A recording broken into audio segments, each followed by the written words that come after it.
আসসালামু আলাইকুম সবাইকে, আশা করি সবাই ভালো এবং সুস্থ রয়েছে। একটা খবর রিসেন্টলি সবাই জানো যে ঢাবি কর্তৃপক্ষ এক্সাম 13 তারিখ নিতে পারে, ঢাবি এ ইউনিট, এরকম একটা কথা শোনা যাচ্ছে। এবং মেডিকেল ভর্তি পরীক্ষাও 19 বা 26 ডিসেম্বর হয়ে যেতে পারে। যদি আমরা 13 তারিখ এবং 19 তারিখের মধ্যে গ্যাপ দেখি তাহলে 6 দিন, আর 13 তারিখ এবং 26 তারিখের মধ্যে ধরলে 13 দিন। তো এই 6 দিন বা 13 দিনের গ্যাপে দুইটা পরীক্ষা হয়ে গেলে প্রিপারেশন যদি নিতে হয় একসাথে, মেডিকেল আর ডিউ প্রিপারেশন এই 2 থেকে আড়াই মাসে নিতে হবে। অ্যাকচুয়ালি কি এটা পসিবল?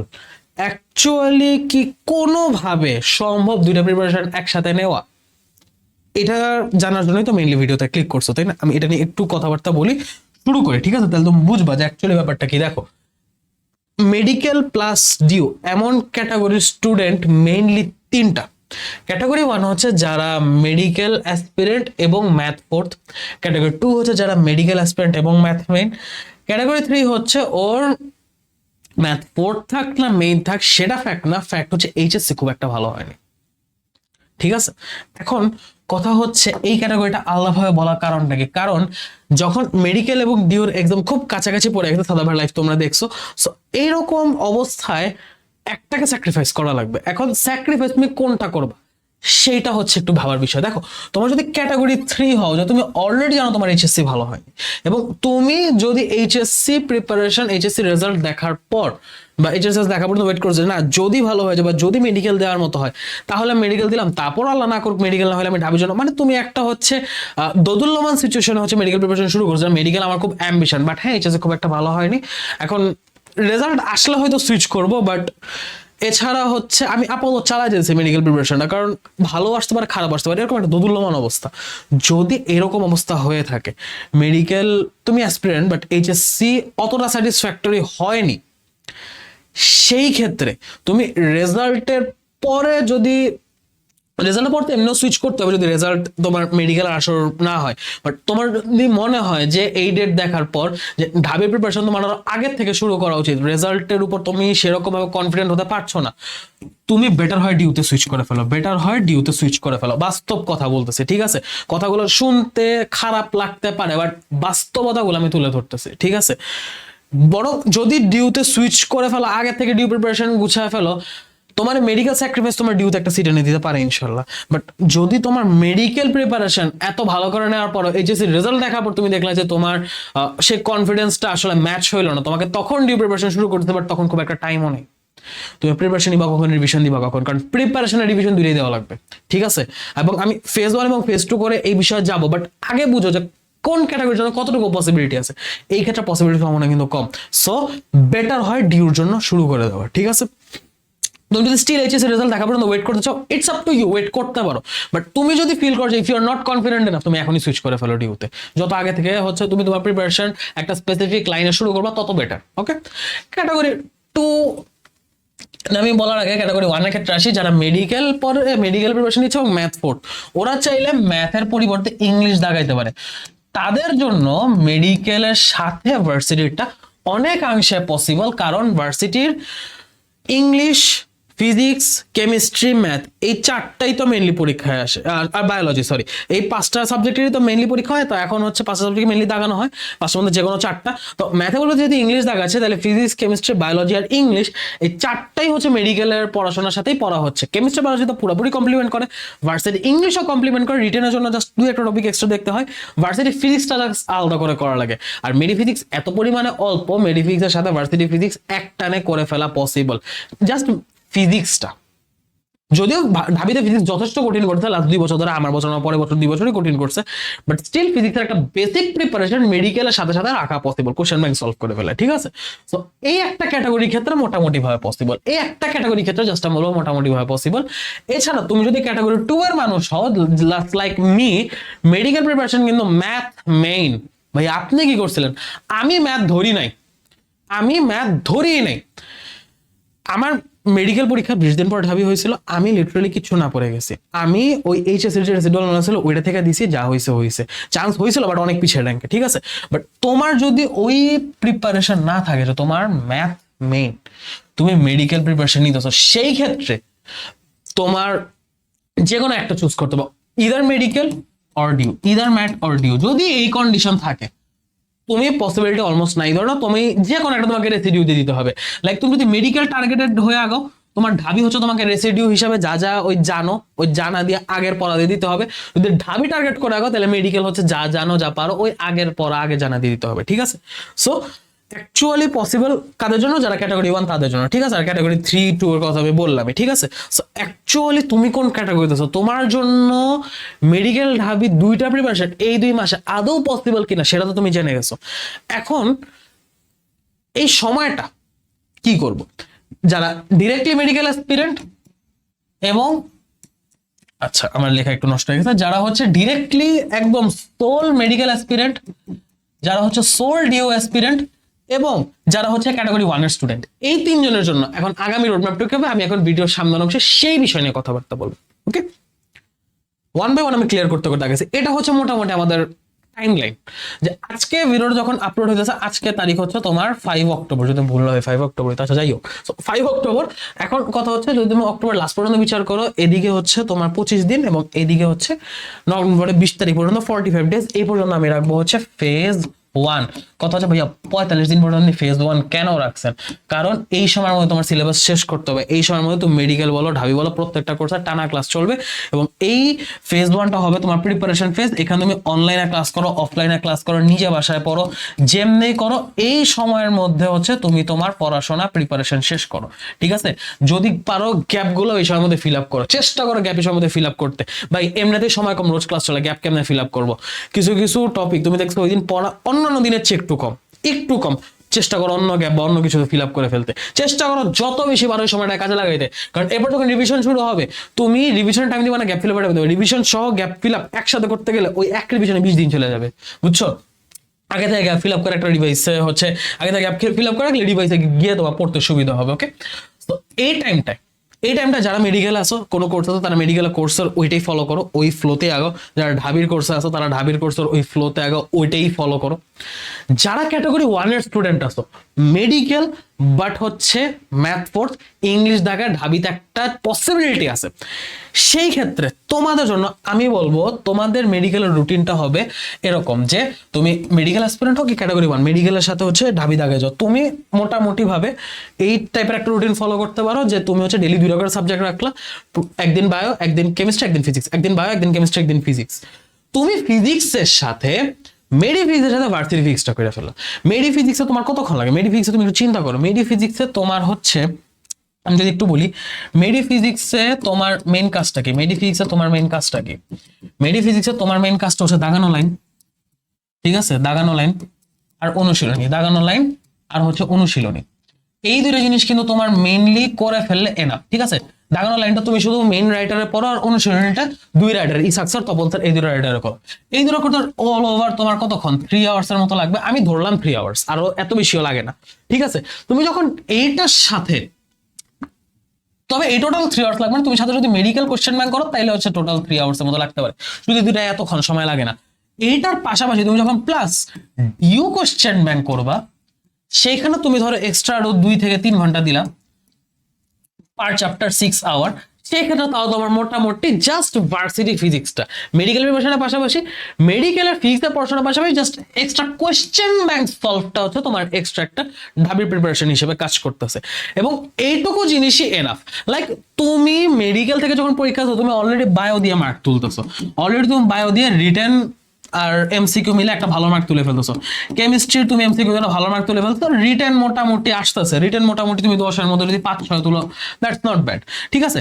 তুমি ইংলিশ দাগাইছো, তো ইংলিশ থেকে তুমি মোটামুটি তোমার মেডিকেলে যেমন এমসিকিউ তেমন এমসিকিউ তুমি এখান থেকে একটা ভালো পরিমাণ মার্ক তুলতেছো, তুমি ইংলিশের রিটেন থেকে ধরলাম 5 সামথিং তুলতেছো।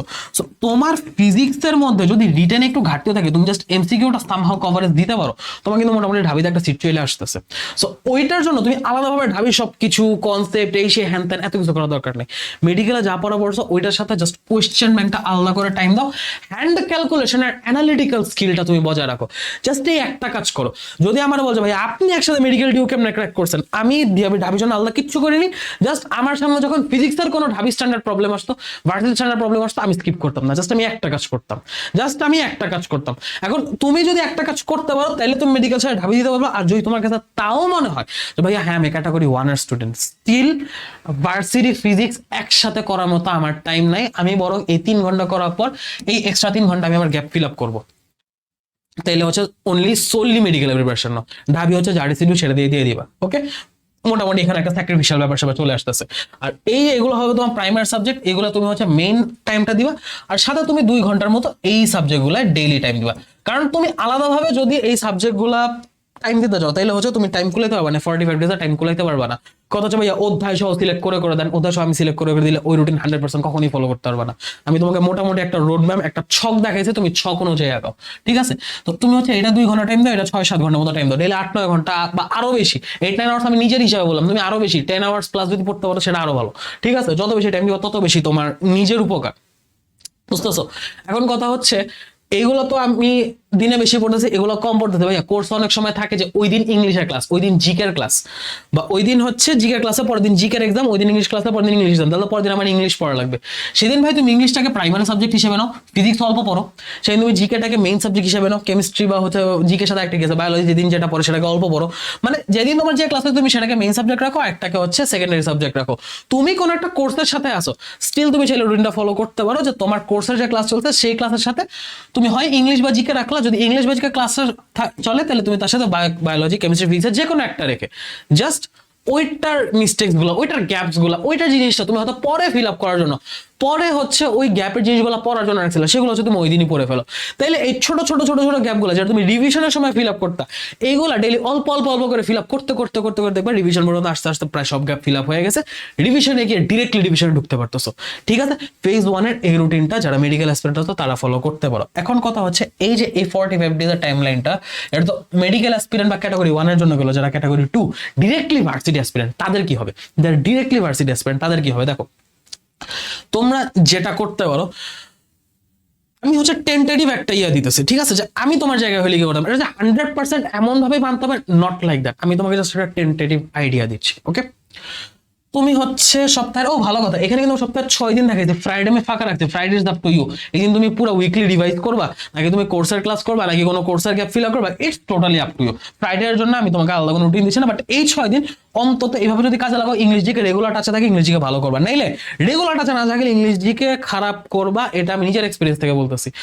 রুটিনে আজকে তোমার ধরো কোষের গঠনের ক্লাস, রুটিনে আজকে ধরো তোমার ব্রায়োফাইটার টেরিডোফাইটার ক্লাস, ধরো আজকে তোমার গুণগত রসায়নের ক্লাস, স্টিল আজকে তুমি ইংলিশ বা জিকের যে কোনো টপিক 1 ঘন্টার জন্য হইলেও পড়ো, একটু হইলেও প্র্যাকটিস করো, নাইলে একবারে যখন পড়তে যাবা বলবা ভাইয়া ইংলিশ পারি না, জিকে তো সমস্যা, জিকে সিলেবাস বাকি, ইংলিশে প্রচুর গ্যাপ, যেটা সলভ করে ওটাই ভুল হয়, এই প্রবলেমস গুলো কোনোদিনও সলভ হবে না, পরীক্ষায় মার্ক উঠবে না।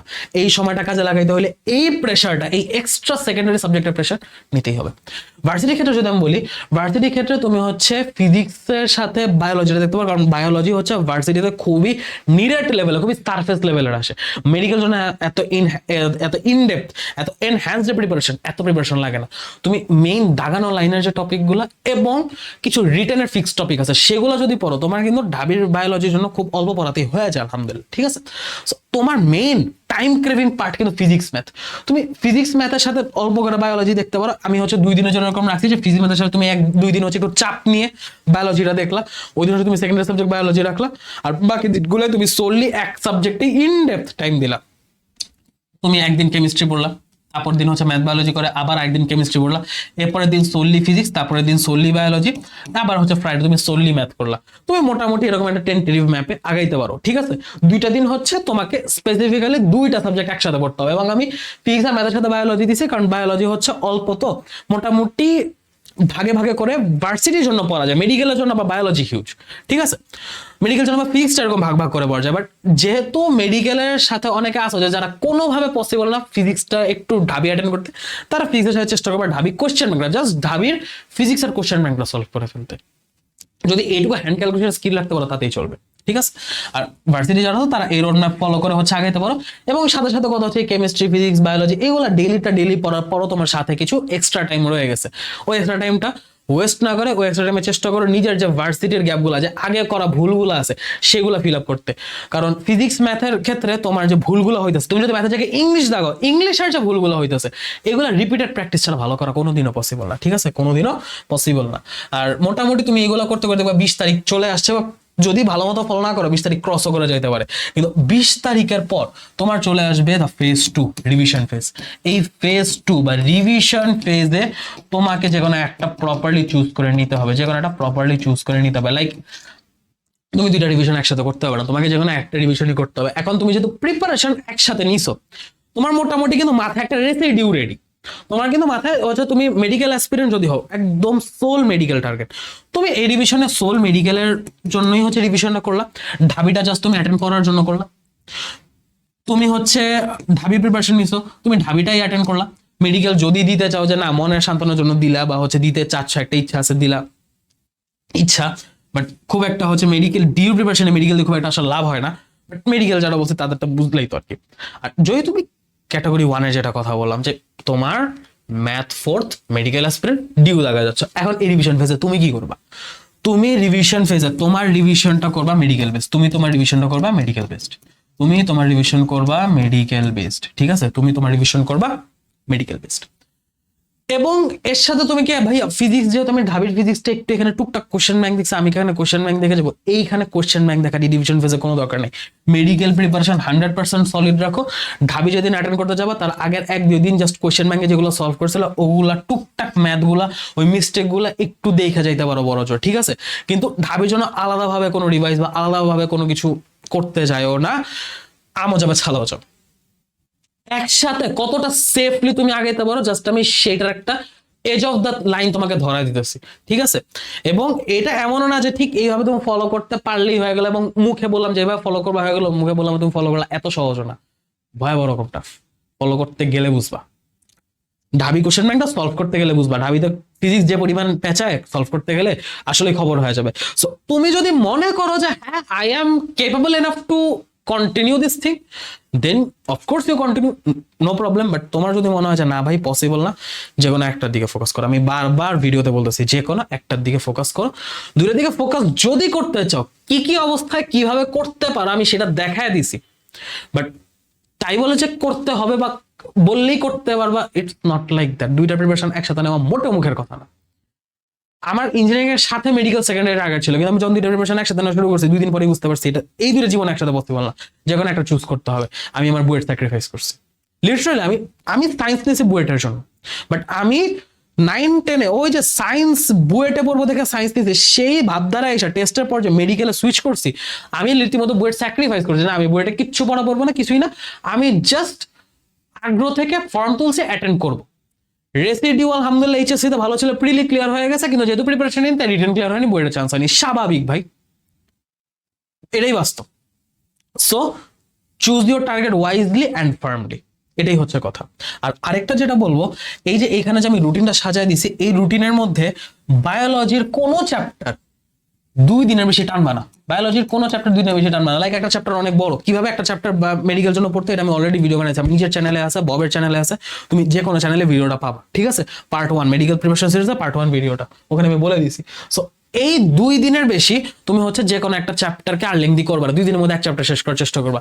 কেমিস্ট্রি 3 থেকে 4 দিনের মধ্যে এক চ্যাপ্টার শেষ করার চেষ্টা, 3 থেকে 4 দিন অনেক বেশি বলছি, সর্বোচ্চ 3 দিন, 4 দিনও না, সর্বোচ্চ 3 দিনের মধ্যে এক চ্যাপ্টার শেষ করার চেষ্টা করবা। ফিজিক্স যে চ্যাপ্টার যেদিন ধরতো ওই চ্যাপ্টার ওই দিনই শেষ করতে হবে, এটা মাস্ট।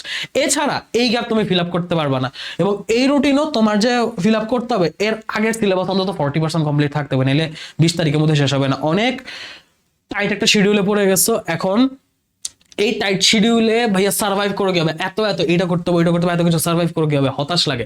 জাস্ট একটা কথা বলে ভিডিও শেষ করব, এই পজিশনে, এই ক্রাইসিসে, এই কঠিন অবস্থায় তুমি একা না, তোমার পুরা ব্যাচ, তোমার প্রত্যেকটা ব্যাচমেট এই সেম অবস্থায় হতে যাইতেছে। তুমি আল্লাহর উপর ভরসা রেখে নিজের বেস্টটা দিয়ে যাওয়ার চেষ্টা করো যতখানি পারো।